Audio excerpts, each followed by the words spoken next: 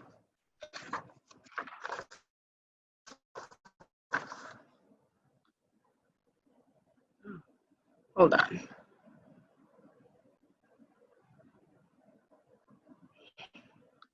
Okay, Frank, unmute yourself and then give us the answers again.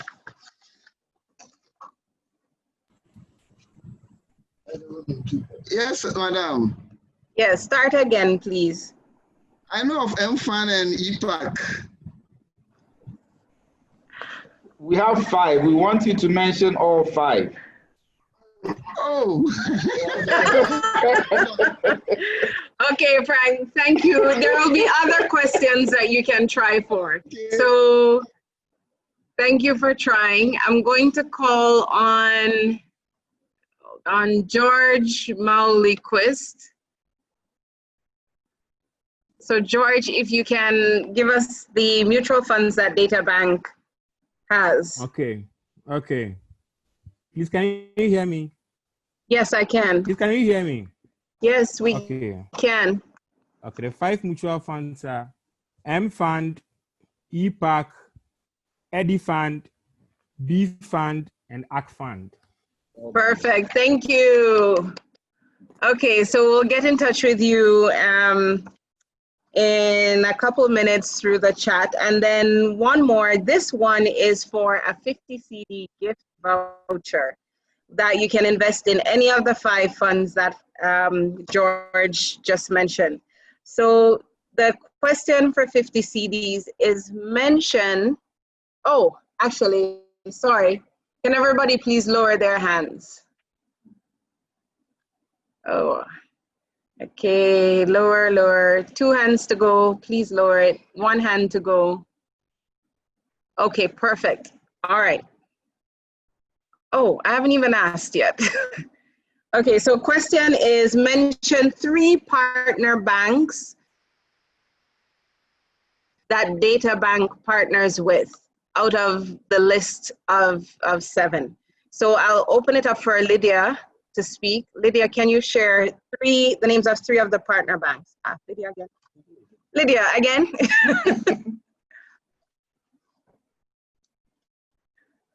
You're muted, Lydia. You need to unmute yourself.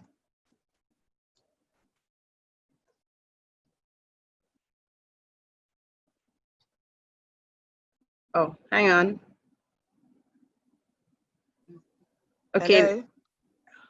Yes, please go ahead. Please, ABSA, Fidelity Bank, and UBA Bank. Okay, perfect. Thank you. So Lydia, again, we'll reach out to you. So we'll pause on giveaways for now, and then we'll move into the question and answer session. So at this point, if I see hands that are raised, I will assume that you actually have a question for one of the facilitators. So I'll start with Richardson. Hold on. Richardson, if you please go ahead with your question. Good afternoon and thank you. Good afternoon. How are you? I'm fine, you? I'm fine, thank you. Yeah, my question is to the Senate representative. Talking about the 3 best salaries for the calculation, can someone top up with what is employment pays for? Or can I add additional monies to my contributions?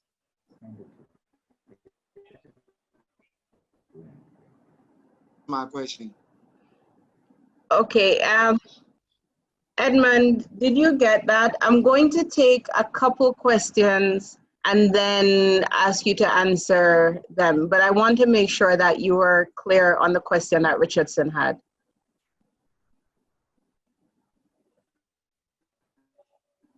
Okay, Richardson, I'm going to ask you to repeat your question one more time, please. It's clear, madam. Oh, it's clear. Okay, very good. Okay. All right. Yes, so, Richardson, it's okay. He's clear. Okay, so thank you for your question. I am going to, Edmund, I'll read out a few questions as well that came in the chat, and then you can answer all of them together. So Kofi asked, which age group does the PNDC law affect, and which group does the new pension law affect? So that's another question for you. I'm going to give you two more. Then, so Edmund, are you okay with that one? Yeah, I'm okay with that one. Okay, then the next question from Lawrence is, he wanted to know how the pension right is determined. Is it backed by law, or is it a standard figure used by SSNIT?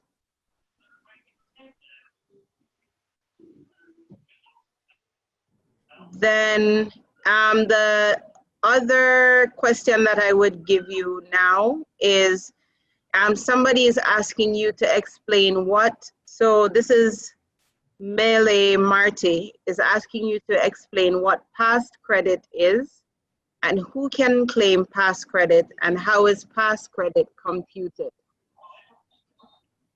So we'll start with those four, and then we'll continue from there. Okay, thank you very much. Can you hear me? Yes, go ahead. Yeah, the first question has to do with trying to get the additional income to top it up to get a very good 3 base year salary. It can be done only when you earn an income for the work that you do. Once you earn an income, and it has to go through the normal contribution, assuming that you are working for 2 organizations, we have what we call the multiple contributions. Then the other one, use the same social security number. Nobody's supposed to have more than 1 number. Then the 2 can come together to enhance your pension. But you need to earn that income. Unlike others who have been using what we call the stipend, that whatever that they get from their other husband or from any other source, they can just add it and top it up just to make sure that they get a very high salary, because I have said that they use the best 3 years of your salary so that he will increase his salary. Once you earn that income, you can add it, but if you don't earn it, you cannot add any money from any source. I hope that is clear. Hello. Hello. Yes, so if, for example, I have a car that is working for me, in addition to my work at the hospital, can I top up with that? A car, no, you cannot top it up with that one. With a transport business? Yeah, see, it should be a formal, this is a case, you know what happens to your car, anything at all can happen. But you need to make sure you go through, as you visit us or as you come to our office, we'll take you through to make sure that really it's something that you earn an income on. If that one is established, why not? We'll allow you to do that. Edmund, I'd like to come in here. Richardson, I think this is the whole point of the new act and the allowing private sector to come in. When you have such a situation, the recommendation I would give, and especially if you wanted to come under the MPRA framework and under the law, then you go to a trustee that is properly registered under the Pensions Regulatory Authority, and then tell them that this is what you want to do in the tier 3 mode. So you can do what you are seeking to do to top up and get some extra pension through the tier 3 mode. And you go and deal with a properly registered trustee who will also appoint an appropriate fund manager to do what it is that you are seeking. And they will give you monthly statements or regular statements. What is important is that you make sure you are dealing with a proper trustee and not any other person that you can't vouch for. So that's what I'll say. But Edmond is right. Because they know that people try and dribble the best 3 years, they are very careful what they admit into tier 1. That's what I'll add. Edmond, you can continue with the answer. Yes, that's right. So like we rightly said, when you come and we're able to establish, then if there's the need, if not, then we advise you to move to either the tier 3 company. Yeah, somebody was also asking to know the age where you fall under 766 or 247. Like I said, if your year of birth is 1960 upward, that is 1960, 1961, 1962, you belong to at 766.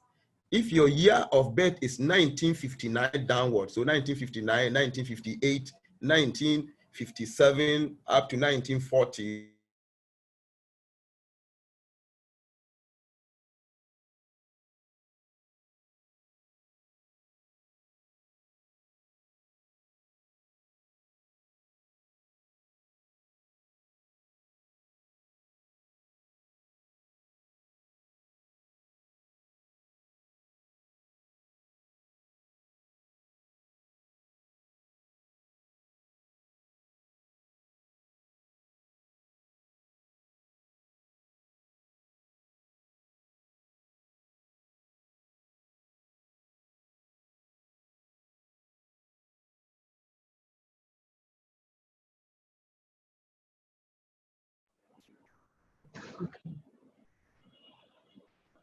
All right, I'm not sure if anyone can hear Edmund. I can't hear him, so I think there's a break in his connection.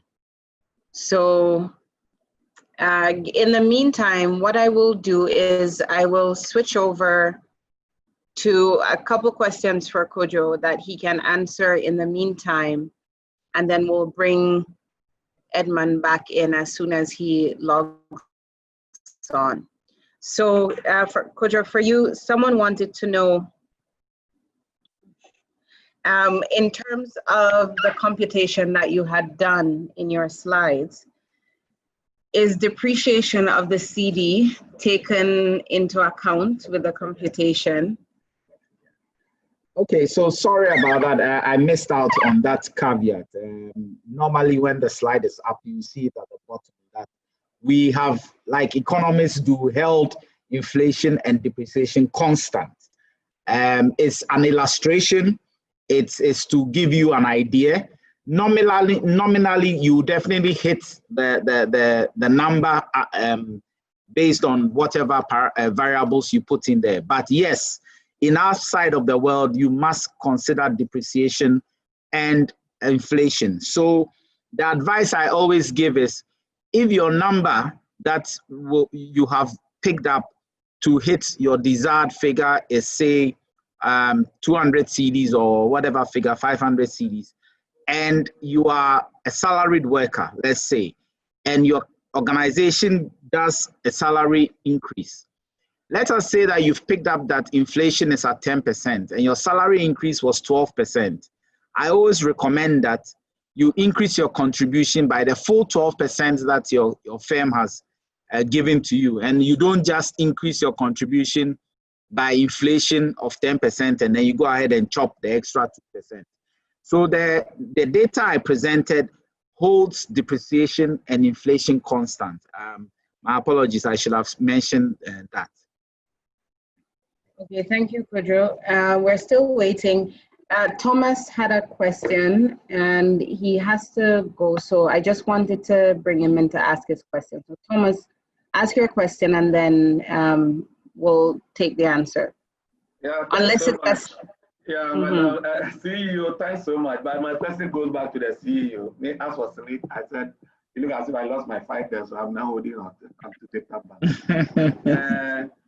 The issue about yesterday, today I didn't see the earlier slide you showed, but I'll say something. Somebody contributed about 60,000, and he's taking away about I'm not too sure, but 600 and something thousand, 150,000 is taking over something thousand. And I'm still appealing, if your people can adjust, a table. Why don't you give us put up my house for me from the day I start work. And gradually, you start taking my money as you are investing. And it's there because at the end of the day, if I pay about 60,000, I'm just approximating, and I'm getting about 600,000. Why don't you put that will cost me 100,000 and take the rest of my money and I get the rest for my future retirement? Thomas, this is something very dear to your heart. I know you are very passionate about it. In fact, after a host seminar, we came back and brainstormed designing a product to meet this specific request. Especially, you even told us that the police commander said it was one of their biggest problems. And yeah, so we started the design. In fact, we ended up designing more of a retirement product than this mortgage one. It's not off the table, but earlier in the year, we've been disrupted and we will look at it. We will definitely look at it. Maybe you won't be able to benefit, but your children may benefit from the product that we design. Thank you. You'll be the fund manager for that one. So it's not off the table. There's merit to it, and it for us it will even tie the person to us for 15, 20 years. So it's a good point, and it's not off the table. Trust me, we'll design something around it. I'll be grateful. Thank you. I have quite a lot to do. I have permission to sign off. Permission granted. When I come, I will join you. Permission granted. Thank you, Thomas. Thank you too. Bye. Okay. So Edmund is back with us, I am told. Edmund, if you're there, please just say hello. Let me make sure you're back online.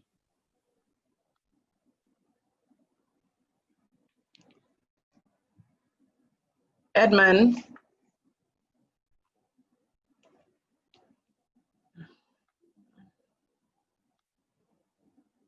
Okay, so in the meantime, I will continue with a few other questions on this.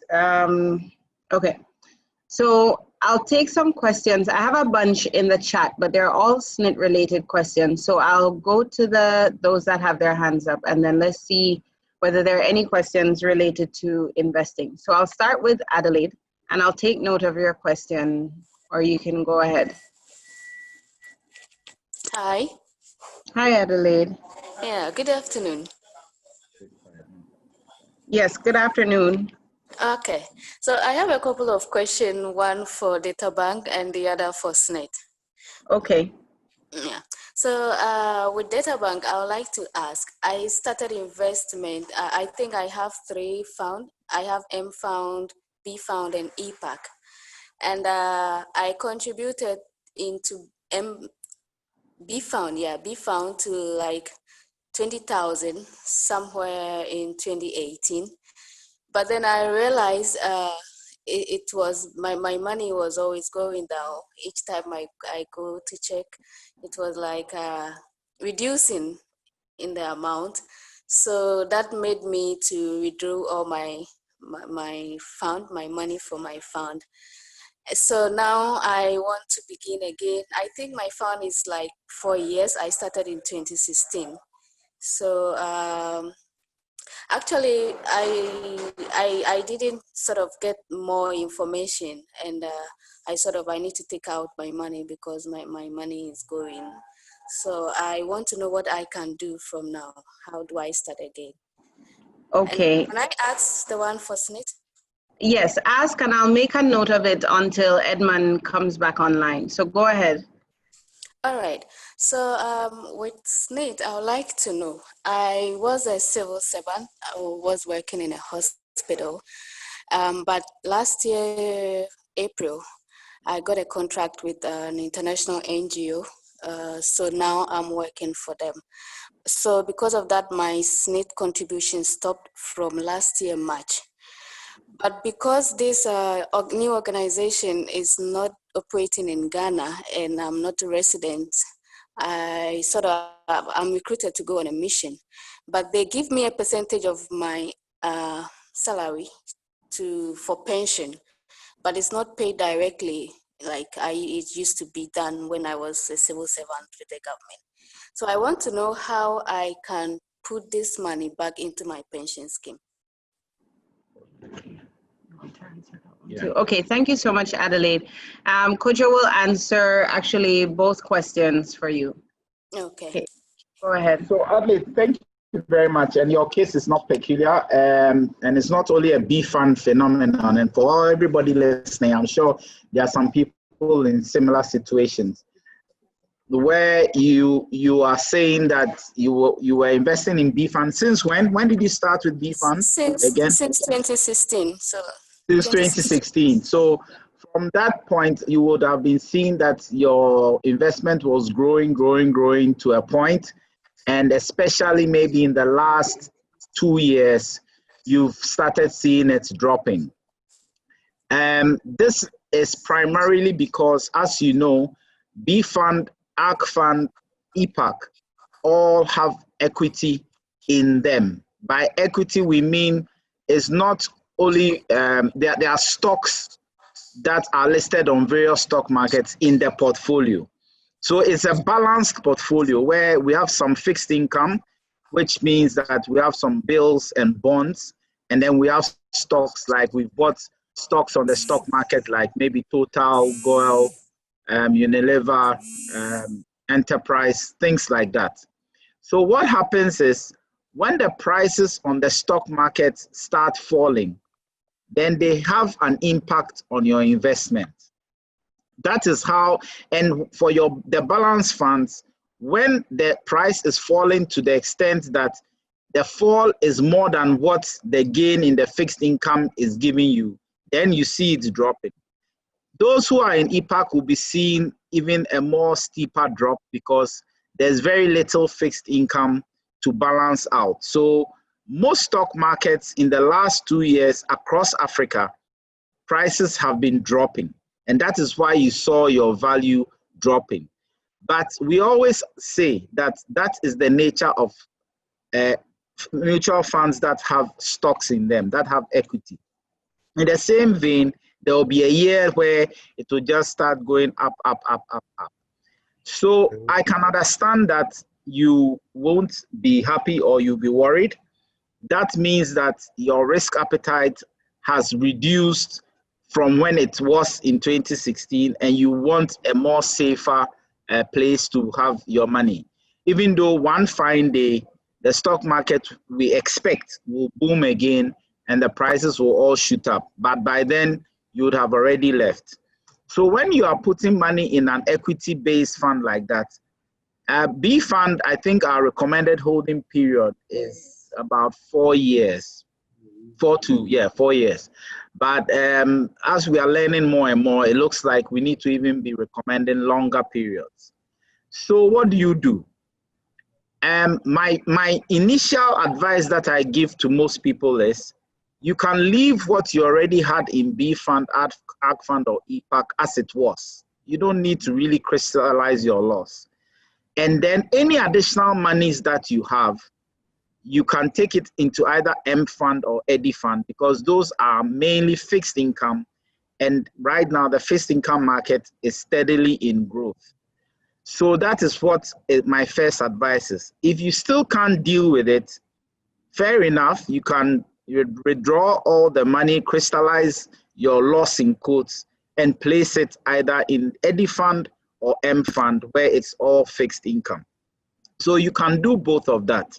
What you don't want to do is to say, oh, as for Databank, they are not doing well at all. This product, I've lost money. No, that's not right. What you don't want to do is you don't want to stop investing. You want to continue investing. But now your risk appetite is much lower, and you therefore go for a more conservative, less volatile product like M fund or EDI fund tier 1 and invest there. I don't know if Edmond is back. Okay, if Edmond is back, then he's more of an expert in SSNIT matters. So he'll take your other question. Edmond? Yes. Hi, good, you're back. Okay, so Adelaide had asked a question, and I'm not sure if you were on at the time, so I'll just repeat it for you. She was saying that she is She was working in a hospital and then got a contract with an international NGO. And so her SSNIT contributions they stopped last March. And the NGO, because they're international, they give her a percentage of her salary for pension, but it is not done directly to SSNIT. So she was looking for advice on what to do. So that's one question. So I think I'll give you a few and then have you answer them. The next question was from Samuel. He wanted to know whether his SSNIT payments were calculated or computed based on gross or net salary. Someone else,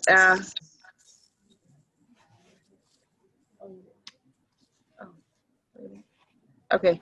All right, so Edmund, answer those two and then we'll try and catch up and see which ones you have not answered before you fell off. Yeah, thank you very much. Can you hear me now? Yes, we can. Yeah, you know, there were some series of questions that I was answering. The other one that has to do with the how you know whether you belong to PNDC Law 247 or the Act 766. And remember, I said anyone who is born 1960 upward, 1st January 1960 upward, then you belong to Act 766. Those born 1959, even 31st December 1959 downward, you belong to the PNDC Law 247. So at that cutoff point, some people missed it by just 1 day. Then he was asking whether the pension right is backed by law, and I said that it's really backed by law. If you look at the PNDC Law 247, the minimum was 50 and the maximum was 80. The minimum you contribute for 240 months. And then under the Act 766, the minimum you contribute for 180 months. So if you do a proportionate reduction of the number of months that you contribute, you realize that you end up at the 37.5 for the 180 months.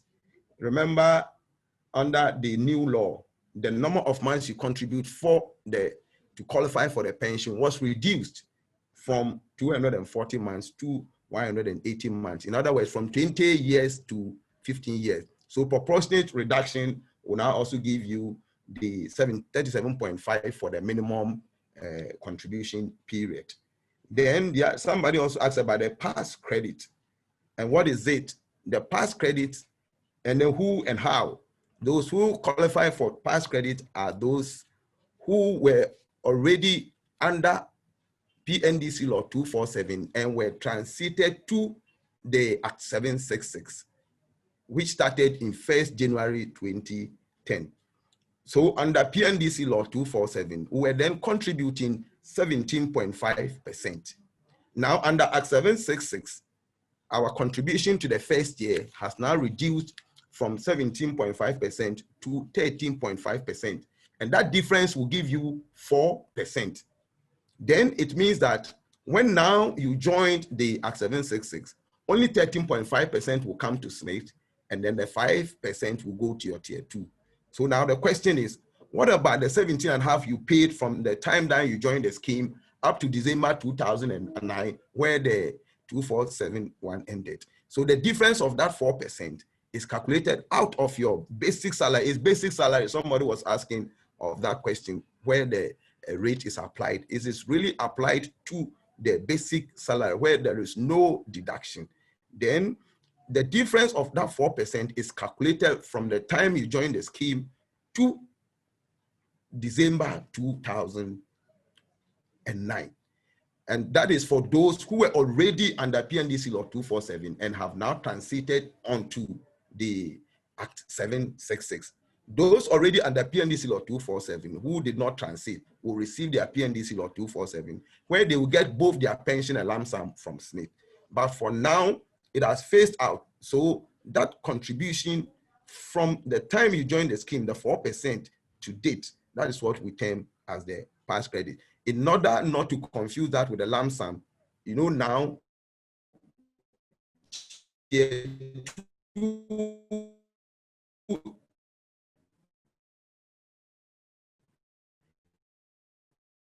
supposed to pay lump sum, and SSNIT is only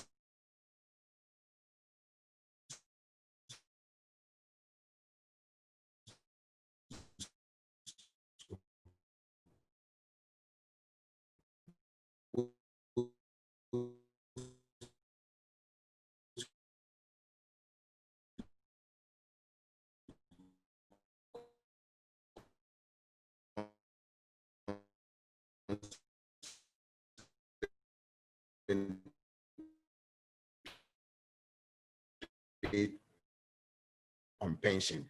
But since you have 0.5%, that 4% is, if you remember recent agitation from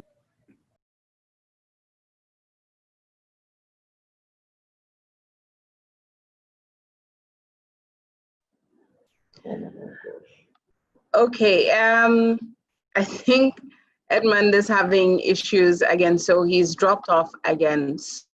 So what we'll do is I'll switch to Kojo and have him answer a question that came in the chat, and then we'll continue.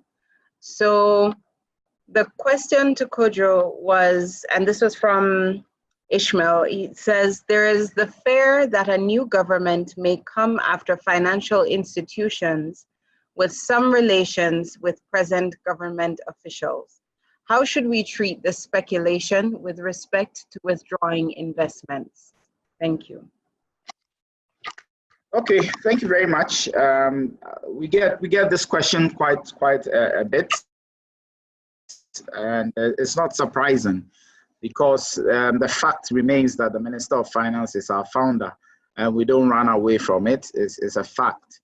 But it's also a fact that we believe we have the best corporate governance structure in the industry. And since I took over, I am definitely the one in charge here, and the minister has nothing to do with it. But that said, the way I like to answer the question is to give a quick brief of the way we are governed and the way our structure is, so that you all understand how we are structured and why it's not necessary to panic and to come and say you are withdrawing your money and all that.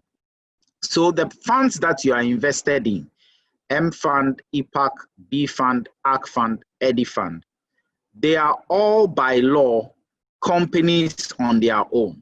So M Fund is M Fund Limited, B Fund is Databank Balance Fund Limited, ARC Fund is ARC Fund, Databank ARC Fund Limited, EDI Fund is EDI Fund Limited, and EPAC is EPAC Limited, all independent on their own.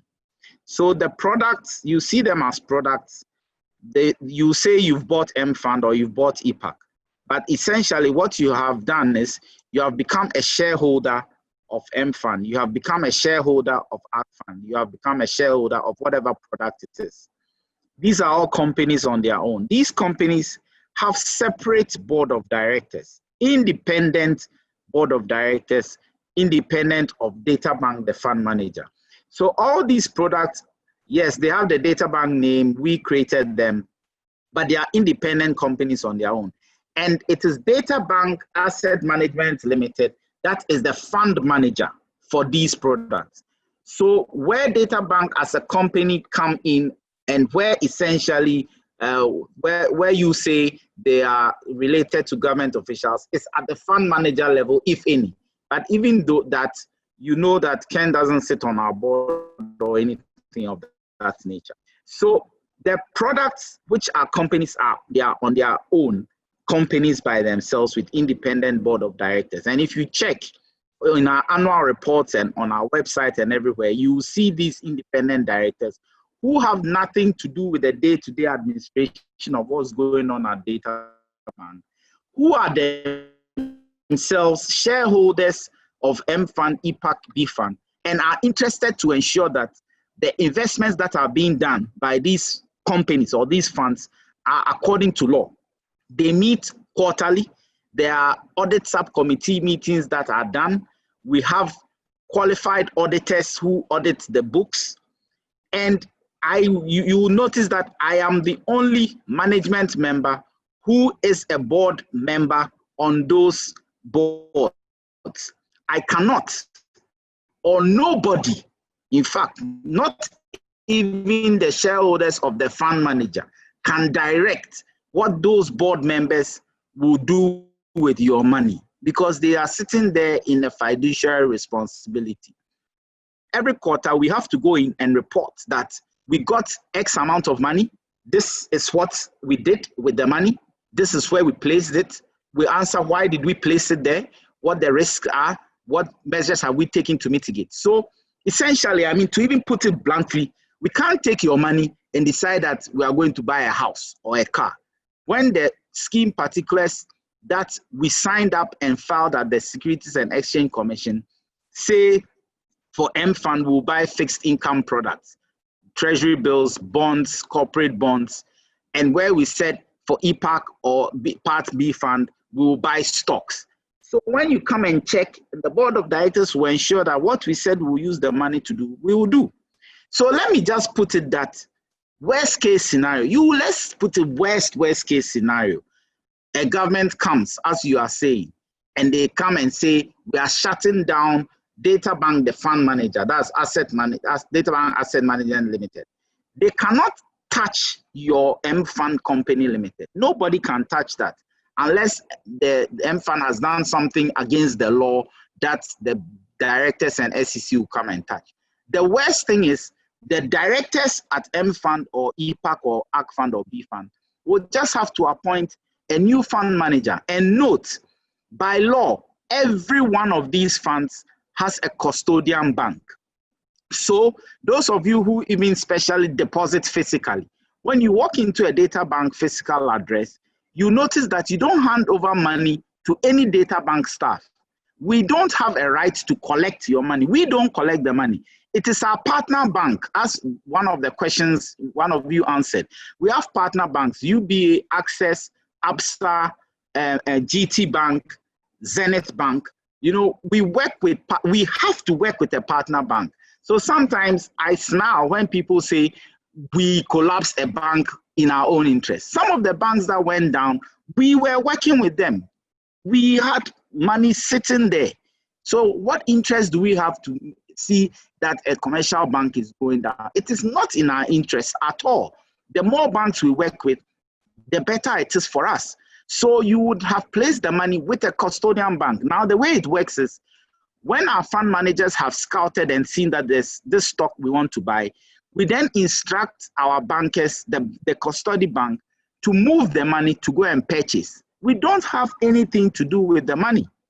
So the worst case scenario, if it happens as I was saying, which I doubt because we do things by law, because we know the potential slope that we traverse. We are very careful how we do our things. Let's say that we are no more as a fund manager. What the board of directors of M Fund, EPAC, B Fund will do is they will just appoint a new fund manager. They will have the custody reports. The custody reports will show them where all the monies are, where everything is. There's no need panicking to say you're coming to withdraw, you're coming to withdraw. It doesn't really matter. They will just find an appropriate fund manager, appoint that fund manager, hand over the custody reports to the fund manager, and life goes on. So we as the management of the fund, we may be no more, but the fund will still exist. How we make money is just our management fee that we take, as you all see when you are investing. Those with M Fund, you see we take a front load. At the end of the year, we disclose everything in our annual report, the management fee that we've taken, which is a minute percentage of the entire portfolio. That is how, as fund managers, we make our money. We have no right whatsoever to touch the money you have come in as a shareholder to invest in. I hope that answers your question. Thank you, Kojo. All right, Edmund, I think you're back and you were in the middle of answering another question when you dropped off. So let me hear your voice, please.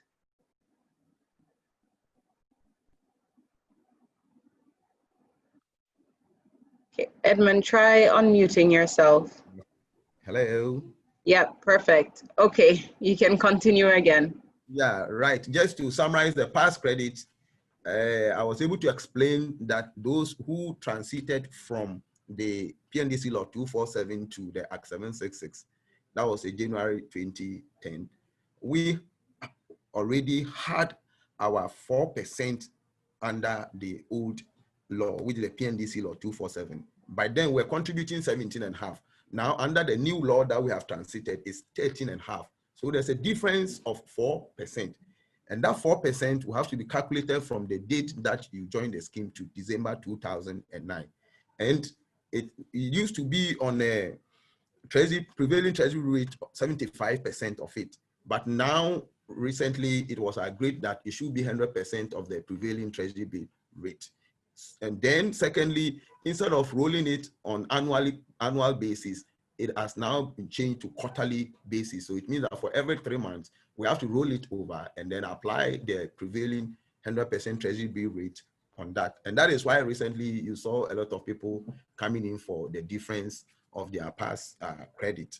So this is how we put it together, and we'll do the computation for those people to also. So now the past credit, those of us who were on the 1247, I can see CEO happy. And of course, I'm also happy I'm one of those people. So now to 100% of the treasury bill rate, and also rolled over quarterly. And that is how the past credit is now being worked out.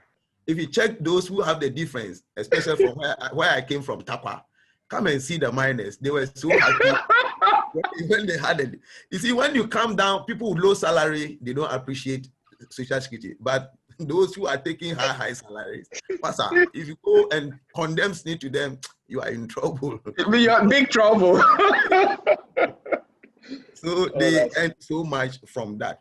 Then on the lady who is with that international NGO, a case, either she comes back, be able to show a form of employment from that organization that he earns that salary, and she will be registered as a voluntary contributor. Yeah. Or we have some of them also in Takwa. They pay to them through their representatives who is registered, and they put them on their payroll, and they're able to pay their Social Security to us. So if that can be done, either of these cases, then she can now continue her contribution from that. Then Edmond, quick one. In my experience, now I've been working with SSNIT for a while. I think she's better off going down the voluntary path. That's what I'll recommend. Then it's in her control. Now the problem is she has contributed up to a certain point. She needs to qualify for his full pension. The 180. Yes. So if she breaks that one, it means that she will only receive a lump sum. She will not be able to get a pension. Okay. And if she moves everything down to the tier 3, that is then it means that she will also receive another lump sum. Okay. So the main purpose of this thing is for people to enjoy pension. One good thing about pension is that once you start enjoying your pension, it's for life till you die. And we have somebody who is 105.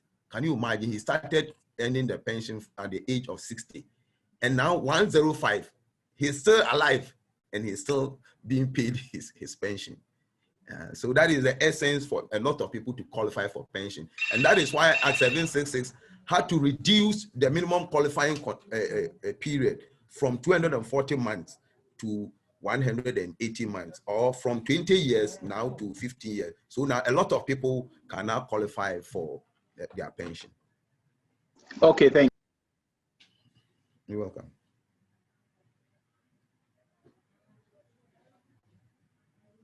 Yes. Edmund, okay, so there were some more questions for you. Okay. So I'm not sure whether, okay, did you answer about pension right being backed by law or SSNIT? Yes, I answered. Okay, perfect. All right, and then, yep, you did. Yes. Okay, so a few other, actually, let me take 2 questions from those who have their hands up, then I'll come back to the questions in the chat because there are quite a lot of them. So I'll take Frank and then I'll take George. So Frank, go ahead. Yes, madam. Good afternoon. Good afternoon. Frank. Good afternoon, Frank. Yeah, can you hear me? Yes. So Frank, go ahead. Hello? Yes, go ahead. Yeah, I wanted this man to explain to us how they calculate the employee right in the calculation of the SSNIT benefit. The employee right, how it is calculated. And then another question is that if an individual wants to invest in the stock exchange, can Databank assist the person in doing that? Thank you. Okay, thank you, Frank. And then George, unmute yourself. Let's hear your question as well.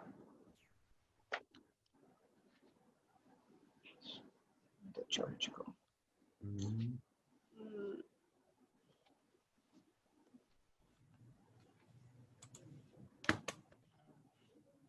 George, please unmute yourself. Okay. Hello. Hi. Okay. Thank you. Please, can you hear me? Yes, we can. Okay. I know B Fund from Databank is a fund which is designed to cater for retirement needs. And because it's a 50-50 fund, we have some invested in equities, some in fixed income securities. I know our stock exchange, I mean the Ghana Stock Exchange, I can be corrected, but I know is the third worst performing stock exchange in Africa. So with this, will you say the B Fund is the fund of choice for a retirement fund? Because I mean, since you have an equity aspect of it which can bring your money down and all that, will you say it's still a fund of choice for a retirement package? And my second question goes to SSNIT. I mean, I have two questions. Is there a short code I can use to check my contribution to the scheme so far? Is there a short code I can use to check my contribution to the scheme so far?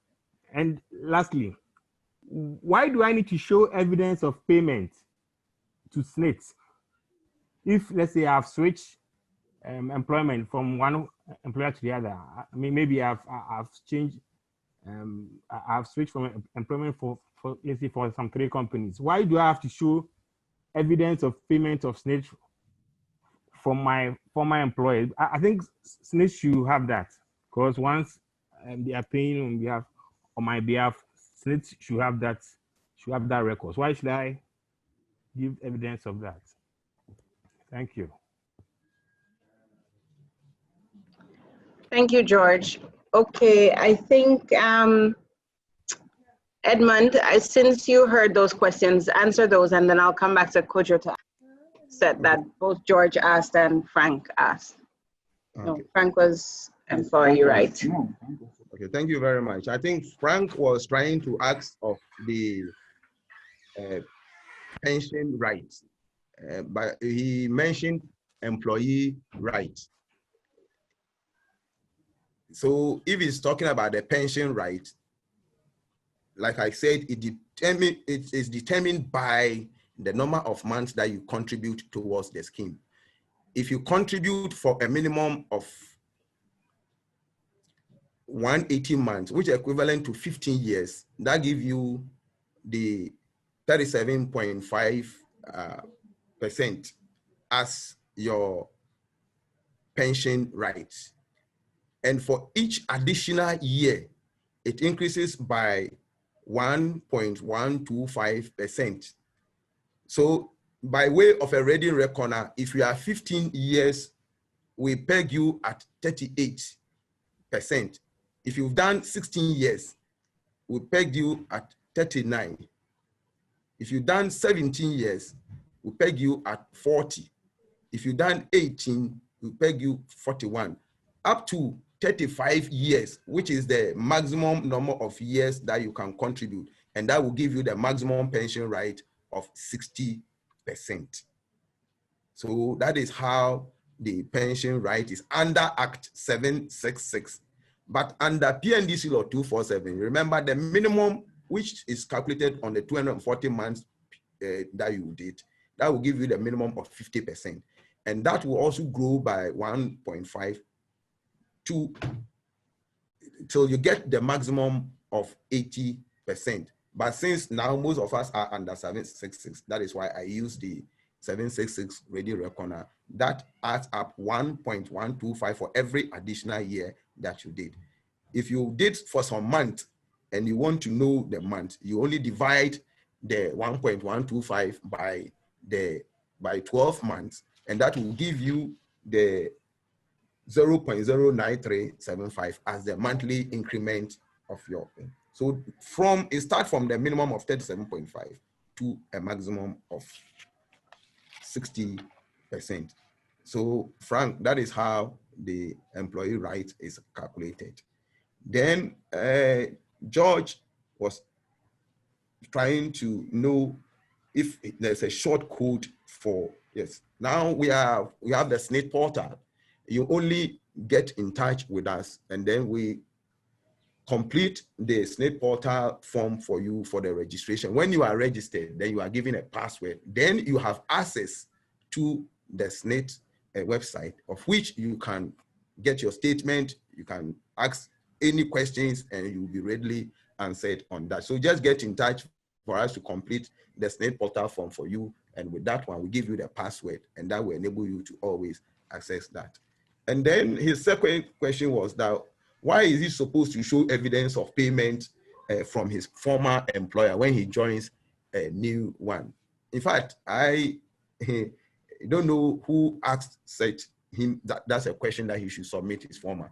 But where we suspect a salary hike, then SSNIT would like to know the last employer as against the new. So if the new really actually increase your salary, it is accepted, and then we'll move on to make sure that you are put on your new salary. We don't have to stop anybody from joining new employer, coming up with a higher salary. Of course, that is the basis of people leaving one employer to the other. So there's no way we have to stop you or ask for the evidence. Once you are paid through your employer, we'll get the contribution report submitted to us at the month, at the end of the month. And once we receive it, we capture them into the system. And your statement of account will accordingly be updated to include that contribution from the employer. Thank you, Edmund. Okay, Kojo, there were two questions. One, can Databank assist to buy shares? And then B-Fund, which is designed to cater for retirement. What do you do? Okay, so yes, I think that was Frank. Yes, if you want to buy shares as an individual, we are able to assist you. We do that through our Databank Brokerage Limited subsidiary. You can always contact us on phone. I would mention our phone number very slowly. It's on our website though, 0302 610 610 0302 610 610.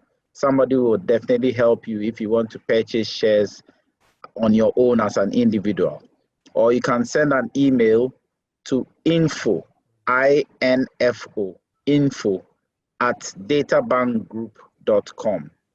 Info at databankgroup.com, and you will be assisted. Now, George, to your question. Yes, I mean, look, all our products we have designed such that we tag an objective around it or wrap an objective around it. So you notice that it as your emergency fund. For B fund, we target as your balanced retirement fund. ARC fund was tagged as a balanced ethical fund, and EDI funds 1 and 2 are for fees and education. And that said, it doesn't mean that by all means you have to do B fund for as your retirement fund. You can decide that was for you. About all the products is that it caters for various risk appetites across. So from very low risk to very high risk appetite, where the very low in our view is M fund and the very high is EPAC, with the rest in between. So it's not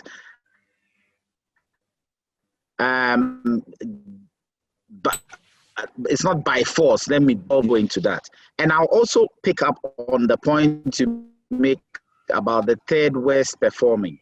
I am sure you know that Ghana Stock Exchange more than once has also been the best for performing in Africa. I think even it has hit top 5 in the world before. I can't remember the exact year. So it's not really fair to just pick a bad year or a bad 2 years and use it as a paintbrush. But it is all about how much risk you are prepared to take. If you feel that you can't deal with a very bad year or two, then it means your risk tolerance is quite low and you should rather go into M fund. You can use your M fund for your retirement. You can even buy T-bills and say that's what is your retirement package. And it's all about knowing what you want and knowing what your risk appetite is and then picking up the appropriate.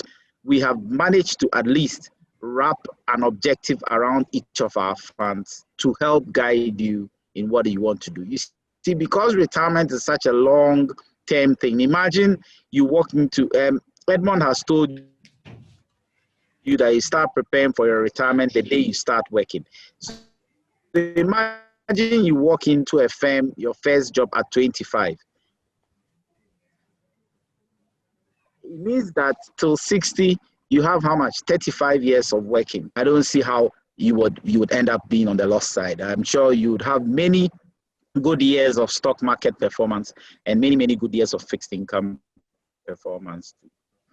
Okay, thank you, Kojo. So Edmund, I'm going to actually give you a bunch of questions because we want to wrap up in the next, ideally 10 to 15 minutes.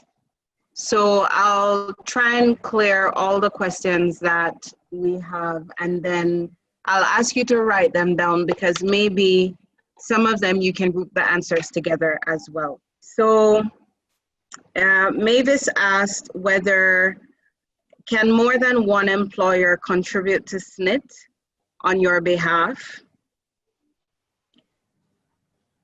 Then S&M asked, she had 3 questions actually. She wanted you to give advice for someone who is 45 or almost 45 and can't join SSNIT. What should they do? She also wanted to know if somebody has worked in 3 different places, how do you consolidate it into one account? Then she also wanted to know, if I'm going too fast for you, let me know. I'm okay. Okay, then she also wanted to know whether a pensioner must necessarily present themselves in person at age 70, because there's a situation where the pensioner is in the US and unable to come back to Ghana because of the pandemic.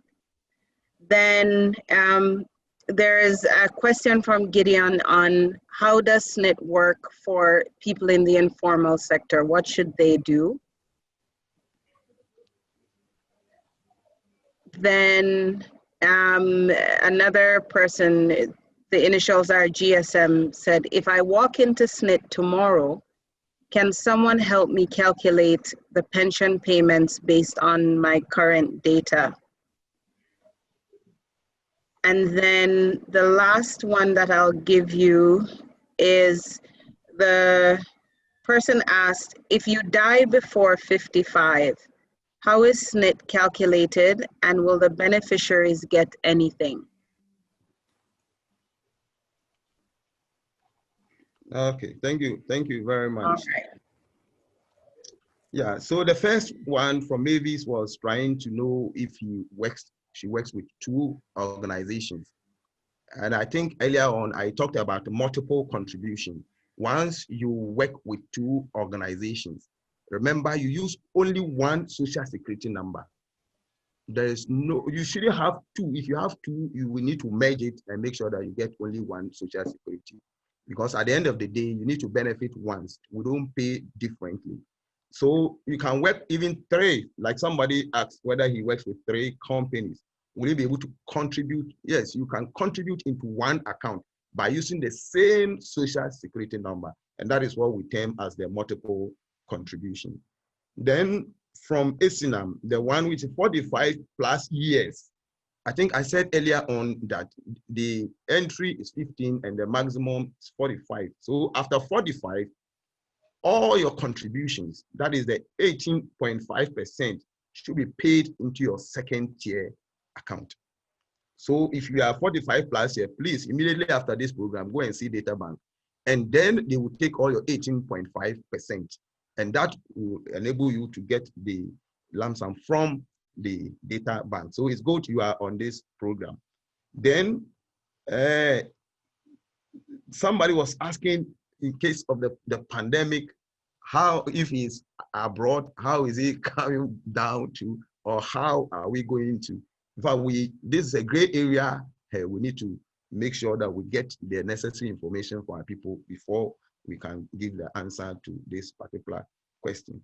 Then the informal sector, we term them as voluntary contributors, those who are self-employed. If you are able to provide with us all the details and you are able to let us know your salary or your income and income at the end of the month, we register you into voluntary contributors. We have drivers, we have a lot of these artisans who are also voluntary contributors. In their case, remember, you don't have an employer. So you are an employer and employee. So you contribute both the employer contribution and the employee contribution. So it means that you take 13.5% of your salary and pay to tier 1, and then you take the 5% of the same salary and then you pay to Databank for your second tier. I think I will recommend Databank for you. Of course, they have granted us this opportunity or this platform even to speak about SSNIT. So we are parasiting in a good manner. So thanks Databank for such an opportunity. Then somebody was asking if he comes to SSNIT tomorrow with his number, SS number, can he know how much he'll be earning? You can easily even calculate it. You don't need to come to SSNIT. But if you come to SSNIT, we'll readily do it for you. Had it not been a form of identifying whom I'm speaking to, because somebody can just give you somebody's SS number, compute and let me know how the person will be taking. Assuming that it happens to be a son of a father who wants to know how much his father will earn. When he gets to know that the father will be earning so much, he will plan of eliminating the father so that they will come and enjoy the benefits of the daddy. Had it not been that, I would have asked you to just text your number to me. I will just do the computation and then send the. But tomorrow, as you said, please come. I'm here. Just ask of the branch manager, or you can, as I affectionately call Sam P. You can see me, and then, or you go directly to our member client's office. They will just take your number, and then once you are identified as the rightful owner of the number, they will do the computation for you. Remember, this is purely confidential, and that is why they need to identify to make sure you are the right person. Somebody who dies at the age of 55, it means that the person was not able to qualify for his pension. So we pay a lump sum to the beneficiaries. All that the person has contributed, all that the person is entitled to with all the interest, and will be paid to his or her beneficiaries. Remember, when you are registering or when you are renewing your beneficiaries, you give us the names plus the percentage, totaling 100%. So assuming that you have 3 people, 30, 30, 40. Based on the total that you get as your lump sum, we apply the percentage distribution and then pay 30% to A, 30% to B, and then 40% to C. Remember, I said that we will take your bank details. So whatever you earn will be paid directly into your account. So if you happen to be to have a bank SMS alert, You easily see when the money hits your account. And like I promised earlier on, this time around, Charlie, so fast, within a short time, people always come back now. Charlie, what is happening? I said, nah, it's just, we are leveraging on technology, and that has enabled us to now compute and pay our pension and then lump sums promptly. So thank you very much. Thank you, Edmund. Okay, so we have 2 more hands raised. SNM, I'm going to assume that I've asked all your questions for you and that you've put them in the chat. So we'll take questions from Kofi and Margaret. Kofi, please unmute yourself. And then Margaret, once he's done, you can do this. Hi, good evening, everyone, and thank you. I've got a couple of questions, one for SSNIT and then one for Databank. Right, for SSNIT, well, I started working in Ghana for a couple of years, and then I've worked in different places. So I built up pensions. So I've built up about 10 years pension in the UK. I am now in a different country building up pension. Now, how do I, transfer these pensions to the fund manager to SSNIT? Is it possible, or it just has to stay there? So I just want to find out. And then also, to be able to contribute. So now I have transitioned and they registered me for, voluntary. So every year, whenever I find myself in Ghana, I make the payment. Now, at the moment, I have not been in Ghana for about a year and a half now. So for the last 2 years, or last year and this year, I've not been able to make my payment because I had to physically be present. Is there a way I could make the payment online or outside the jurisdiction of Ghana into my SSNIT account? So that is my question for SSNIT. Now, my question for Databank, and also applies to you. I've got a couple of, I think 4 of your investment or your mutual funds. Now, how do I make payment into that? And again, because I haven't been in Ghana for a while, I've not been able to physically make payments. So is there a way? I tried the online thing, but it didn't work. Is there a way I could actually make payment into my Databank fund account? Also, Databank, if I want your help to be able to invest in the stock market, do we have the index funds? Because I don't want individual stocks. I want a piece of each of the pie. So is there an index fund where I could also invest in to be able to reap the benefit from the aggregate of the stock markets? Yeah, so that was my questions. Thank you.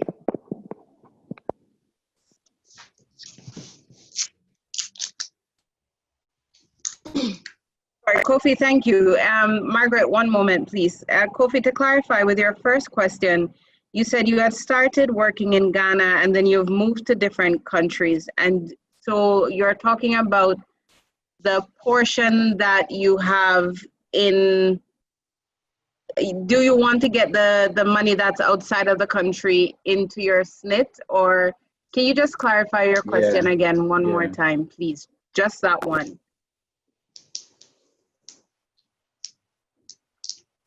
Oh, hold on. I think I may have to unmute him one more time. 1 second. Okay, Kofi, please unmute yourself. Yeah, thank you. Yes, so this is what I was trying to find out. So obviously they won't give you the money, but what they were telling me, the fund managers were telling me that if I'm able to establish a contact with wherever I am, the fund managers there, it is possible for them to be able to transfer the money, the fund I have built up, to the fund manager in my current, well, in this case will be SSNIT, because I'm a Ghanaian, in Ghana. So I don't know how, so if SSNIT has a way, a process where we could follow so that these funds can be repatriated into my fund in Ghana, because these are funds I built up when I was working. All right, thank you. So then I'll just take the question from Margaret, and then Edmund, you can answer, followed by Kojo. Yes, hello, good evening. Good evening, Margaret. Yes, a lot of my questions have been asked and I'm now okay. So what I have now is an invitation. An invitation to what? Yes, because I'm working with Association of Rural Banks, and I don't know if I can invite you so that what we did today, my members will also be able to benefit, yes, as a bank. And Absolutely. then also, yes, and then also for you to consider a rural bank as your bank, since I'm working with them. Yeah. Okay. All right, thanks. Kojo will take over. Okay, so let me start off with our friend in the... Okay, okay, let me answer her question very quickly. Yes, of course, if you invite us, we'll come. But we in the an attempt to partner with the rural banks, what we were told was because all of you go through Apex for your clearing, we had to deal with Apex. Do you understand? Okay. Yes, so we have been working with Apex, but every now and then I think they get sidetracked with one project or the other. So we haven't concluded yet. Okay. Actually, we have an ex-staff there who also is helping us to try and get it done. So we want to work it through Apex. Then overnight, if that happens, it means we can link up with all the rural banks at the same time. That's my understanding, correct? Okay, yes. So for maybe for my managers or for the member banks to also contribute, because we are also having the first and the second tier. Yes. And I didn't know about Databank, so my second tier is with different fund management. So now that I have heard of Databank, can you please come to the association, because we'll be having the biannual general meeting. Yes, of which I am the administrator for BA. Please, what's your name? So, Margaret Gina Jokuto. Okay. Yes, so since you're registered, we'll have your email and phone number. So we'll get in touch with you tomorrow and then firm it up. Right, thank you very much. Yes, thank you, Margaret. Okay, then how to pay into mutual funds from outside. Okay, that one, we may have to get in touch with you privately, because that's Kofi. We believe we use Visa and MasterCard. So far, we haven't really had any major issues there. Others also transfer money from their bank accounts, but the feedback we have there is the charges are quite high. So it's not a very popular option, but it is still an option available. So we will get in touch with you privately to figure out why yours isn't working, because it does work. Yesterday we had somebody from China as well who said it does work. So we will get in touch with you on that. One more. Kofi, can I ask you please to just put your phone number or email in the chat, just because you haven't we don't have your full name. So in case there is more than one Kofi when we check the list, it will help. Thank you. Index fund. And then index fund. Okay, so if you are the pro index, talking about so it. you talk about it. Kofi, on your question regarding index funds, it is something that I have been actually trying to push the team at Databank to do, because I think there is value in it, and there are some people who just want to have a fund that mimics the index. So it's something that we have in the back of our minds. We haven't done it yet, but part of the thing that we have to balance is that generally Ghanaians have a very low risk tolerance. And if you look at the way the stock market has been trending, a lot of people they would freak out if they were in a fund like that right now. But nonetheless, it is something that we have spoken about with our research team. And so as soon as it is ready, we will make it known, but it's something that we are discussing. All right, so I'm going to turn it over to Edmund to just finish answering the other questions that have come in, and then we'll wrap it up. Thank you.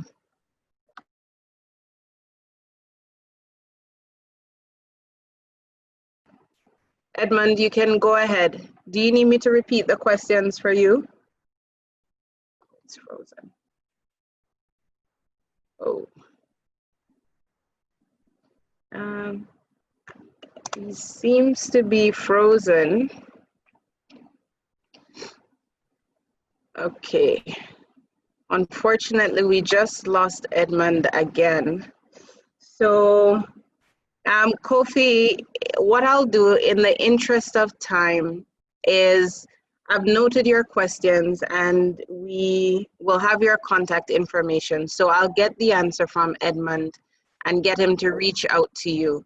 And I'll take the final question from George. George, please unmute yourself, and then we have one more giveaway and then that's it. So George, please go ahead. Okay. My question is, I want to know if you invest some of our funds in offshore funds. I mean, offshore investment, apart from, let's say, some in the stock exchange and T-bills, others that local. Do you do offshore investments too for your investors?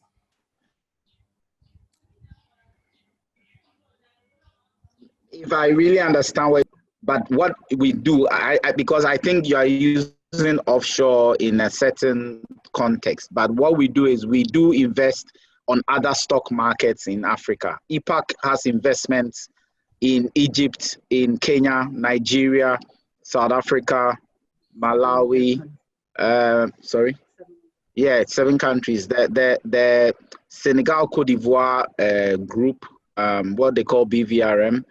And if this is still worth it, we invest in the Euro bonds as well. So maybe to the extent that we are investing in Euro bonds, that will be maybe your offshore. But that's about it. I don't know if that answers your question, George. Yeah, it does. It does. I'm okay. Yeah, sure. But lastly, right. lastly, Yeah. Kojo, this just occurred to me. I've seen that for some time now, Databank has been opening more branches and all that. I mean, it seems we have branches in almost all the regions in Ghana. And I was wondering, an investment firm, we are not a commercial bank. Is it important to have branches in all the regions? I mean, we are not a commercial bank, so why is it George, I get where you are coming from, and if you have checked my background, you notice that I have a very strong commercial banking retail experience. I know. Very, very strong. So yes, I know your typical investment bank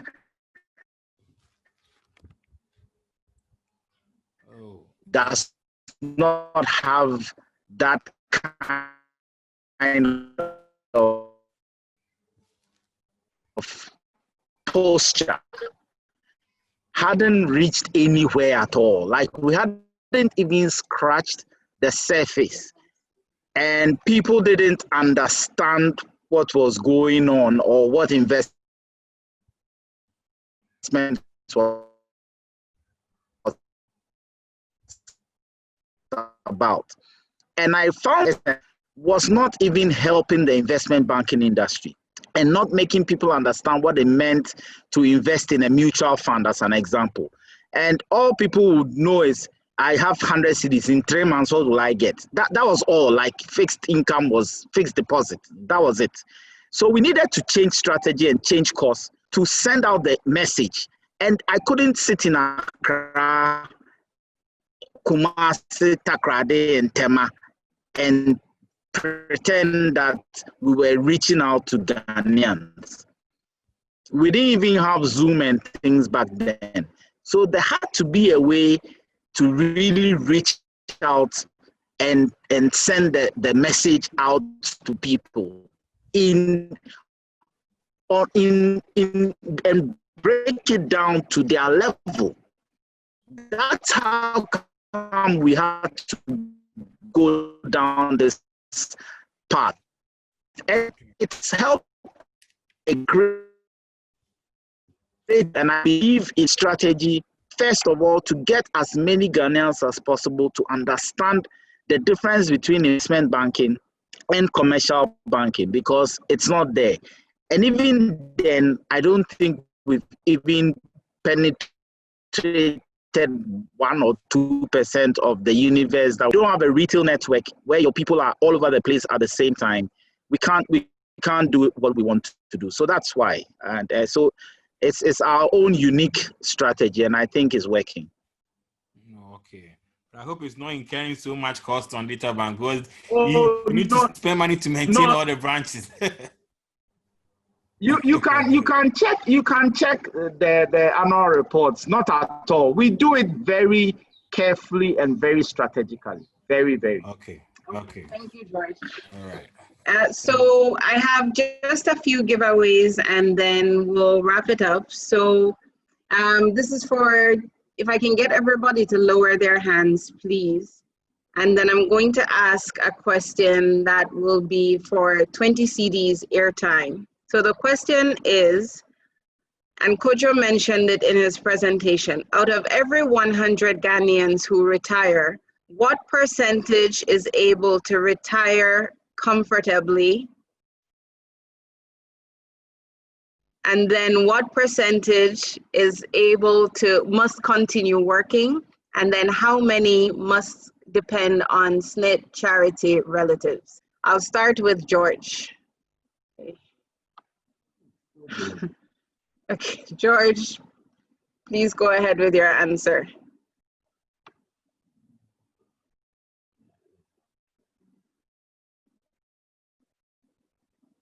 George, can you unmute yourself?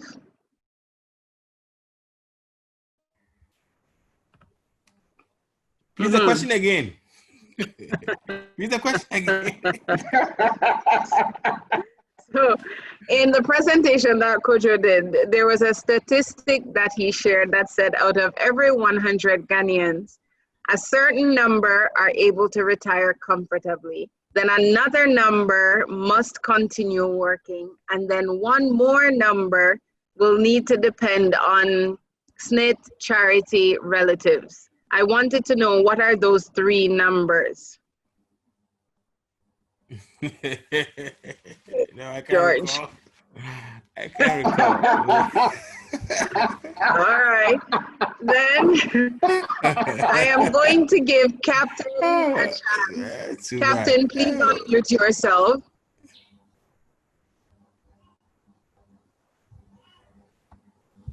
Captain, if you can unmute yourself. Yes, now I can. Yeah. So I think it said 2% require they retire comfortably, 3% keep working, and then 75 dependents. Yeah. Woo! Very good.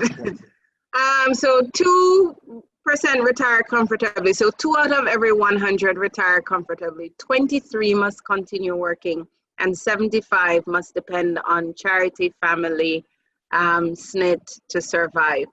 Captain, I need you to send us your full name in the chat, because I need to make sure that we can contact you after this.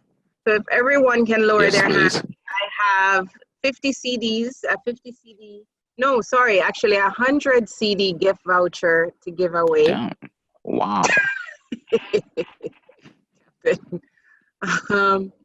So 1 second.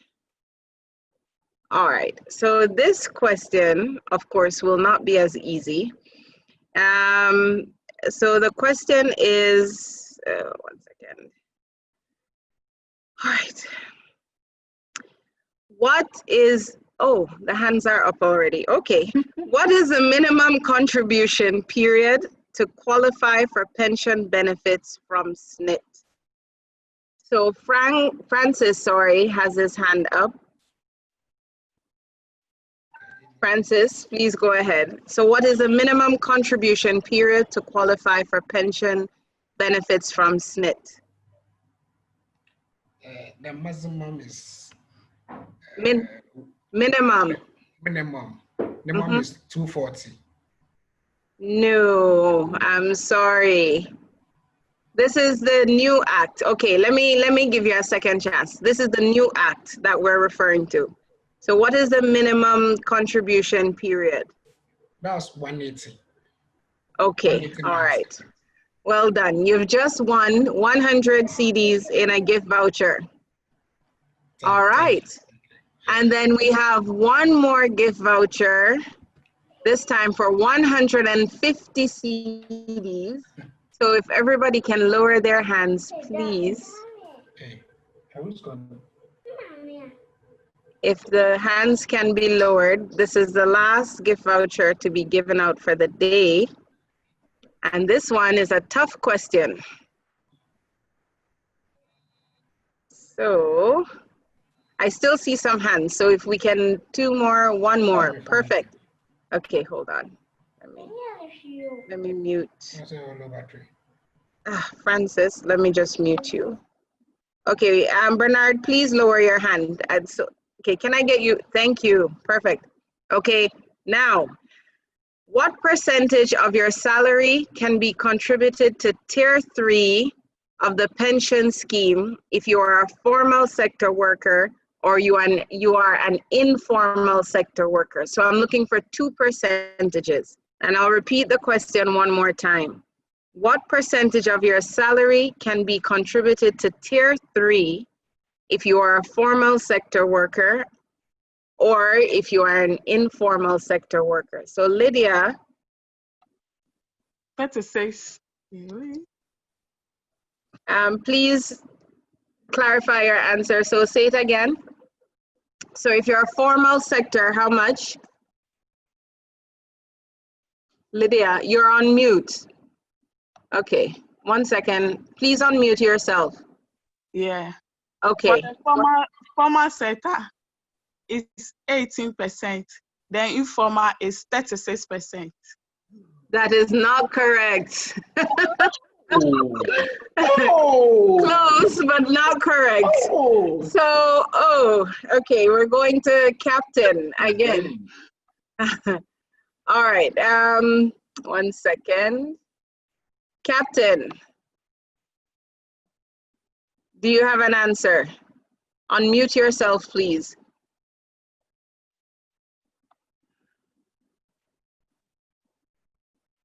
Captain, what's your answer? Yes, now I can. I think it's 36.5 for the informal and then 11.5 for the formal. I'm sorry, that's not correct. So Tier 3. Okay, Bernard, I'm coming to you for 150 CDs. Please unmute yourself.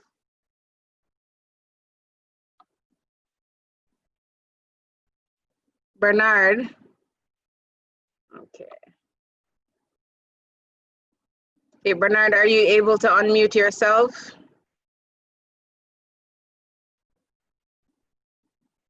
I'm counting down 3, 2, 1. One last try, Bernard, before I move on. Okay, then I'm going to have to move on to Alex. Okay, can you hear me? Yes, I can. Okay, so okay. I think Tier it's 3. 16.5 for Tier 3, yes. 16.5 for the formal sector. And then 30 for the informal sector. No, you're half right. So I have to move on to John. Oh, okay, John, let's try you. Thank you, Alex, for trying. Okay, John, please go ahead. I just don't know. I think who got the first part? Okay, Alex. So, all right, I'll try one more. Lawrence. Okay, for the formal sector is 16.5. And the informal sector is 35%. Yes, woo! Yeah. All right. Well done. Everybody, thank you very much for trying. So the correct answer is 16.5 for formal sector workers and 35% for informal sector workers. So Lawrence, we'll get in touch with you after this just to confirm your details, and then we'll get you sorted. So everyone, thank you very, very much for participating. 1 second. We really appreciate it. Unfortunately, Edmund is not online to kind of give his closing thoughts. So I'll just ask Kojo to say his final words, and then we'll call it a day. But thank you very much. Okay, ladies and gentlemen, I think this has been another exciting one. It's been very engaging. And even though I've been doing this for 5 years, I still learn something new every day because of the questions that come up, questions that I've never sat down to think about, you know. It's especially those who said, there was one question about the person is abroad and SSNIT requires physical presence to validate their life. I think it's something that, you know, we should all think through and figure out another way of proving that we are alive. But that said, I'd like to really thank all of you. I hope it's been beneficial. I hope you also be educators and go and educate people out there. And to George's point, George, this is the reason why the retail strategy is so important, because we need to propagate this message across the length and breadth of the country. Thank you very much to Thomas, who I know has stepped away, but we are still grateful. Not everybody is willing to come and share such a story, but it's an inspirational story, and we thank him. Edmond, I remember you really, really well from M to M, and how inspiring your story is. And thank you so much for doing this. Thank you to SSNIT. You know, we don't have to go all the way to the Director General and go and write letters. SSNIT, you have been such a fantastic partner. We are very, very grateful to you, SSNIT, for partnering with us on this journey, and we are extremely grateful. Thank you, all participants. We have another session tomorrow, same time, 2 o'clock. Friday as well, 2 o'clock. So if you are still on and you still have more questions, or you didn't have something clarified, you can still join us again tomorrow, or tell a friend to tell a friend to tell another friend's friend. Thank you very much and have a good evening. Thank you. And I'll call on Josephine to give us the closing prayer. Okay. Josephine, are you on? Yes, I am. Okay, please go ahead. Let's pray. Our Father in heaven, we thank you for how far you've brought us. Today is day 2 of the 2020 retirement tour. Father, we cannot thank you enough for how successful this program has been. As we have heard, Lord, may we be able to practice what we've learned and impact same to generations to come. In Jesus' name have we prayed. Amen. Amen. Thank you, Josephine, and thank you everyone for participating. Have a very good and safe evening. Goodbye.